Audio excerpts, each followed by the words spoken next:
मन कैसे काम करता है, कैसे एक विचार हकीकत बन जाता है, क्या आप जानना चाहते हैं? गौतम बुद्ध ने कहा है, जैसा आप सोचते हैं वैसे ही आप बन जाते हैं। बुद्ध के द्वारा कही गई इस बात के पीछे की गहराई क्या है? आज हम इस वीडियो में खुद से सही सवाल पूछकर एक बहुत बड़े प्रश्न का उत्तर जानने वाले हैं। वो प्रश्न है कि मन कैसे काम करता है। पहला प्रश्न है, अभी हमारे भीतर क्या चल रहा है? ध्यान से देखते हैं।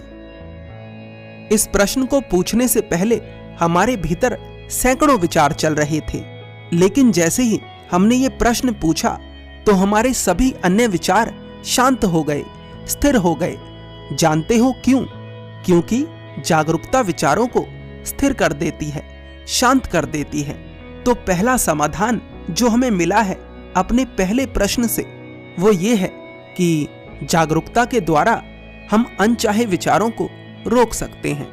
अब दूसरा प्रश्न है कि अनचाहे विचार मन में आते कैसे हैं? इस प्रश्न का उत्तर है, हमारे मन के 5 द्वार हैं और ये पांचों द्वार खुले हुए हैं। इनमें हर समय कुछ ना कुछ जा रहा है और हम इस बात से पूरी तरह अनजान हैं। रात को सपने में भी अश्लील विचार आते हैं। जानते हैं क्यों? क्योंकि हम अपनी आंखों से बहुत ज्यादा अश्लीलता भरे चित्र देख चुके हैं। हमारे मुख से गाली निकलती है। जानते हैं क्यों? क्योंकि हम अपने कानों से बहुत सारे अपशब्द सुन चुके हैं। तो दूसरे प्रश्न का उत्तर है कि अनचाहे विचार भी हमने चाह कर ही भरे हैं, क्योंकि हमें उनमें आनंद आता है। अब तीसरा प्रश्न है कि मन बहुत ज्यादा अश्लीलता के कारण अशुद्ध हो गया है।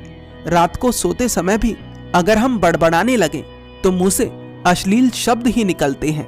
इस समस्या का समाधान कैसे करें? इस प्रश्न का उत्तर है, सबसे पहले अपने भीतर से दोषी भाव हटाओ कि मैं बहुत पापी हूं, मैं बहुत बुरा हूं, मेरे भीतर हर समय अश्लीलता ही चलती रहती है। इस दोषी भाव को अपने भीतर से हटा दो। काम वासना से भरे विचार एकदम स्वाभाविक हैं, लेकिन इनकी अति जीवन को बर्बाद कर सकती है। इसलिए इनसे मुक्ति पाना आवश्यक है।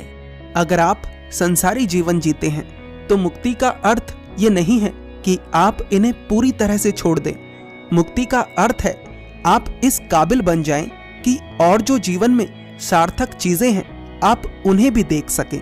अभी काम वासना के चश्मे ने आपकी आंखों को पूरी तरह से ढक रखा है और ये गलत है।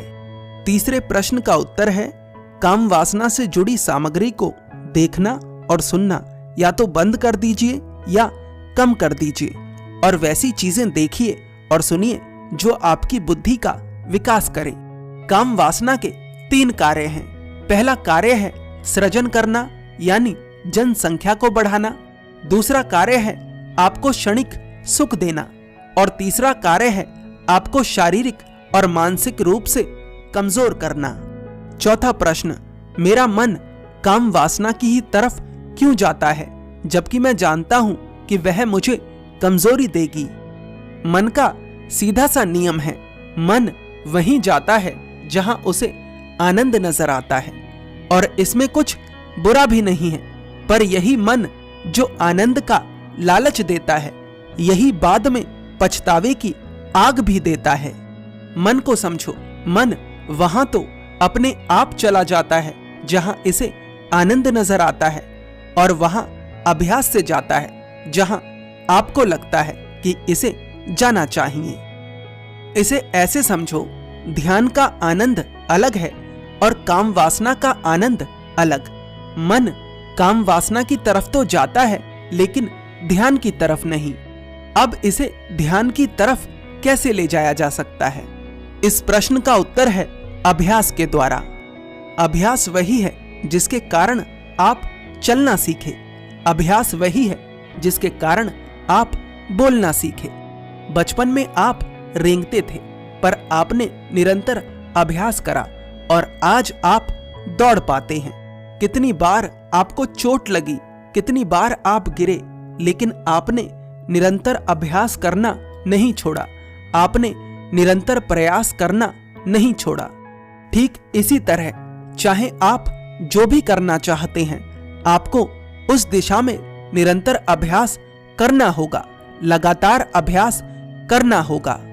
लगातार अभ्यास का अर्थ है लगातार उसी कार्य से जुड़े विचार भीतर चलते रहें और उसी कार्य से जुड़ा हुआ कर्म करें।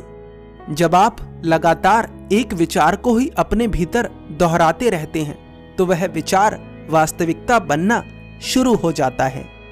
लेकिन आप उसी विचार को लगातार अपने भीतर दोहरा सकते हैं जो वास्तव में आपके लिए आवश्यक है।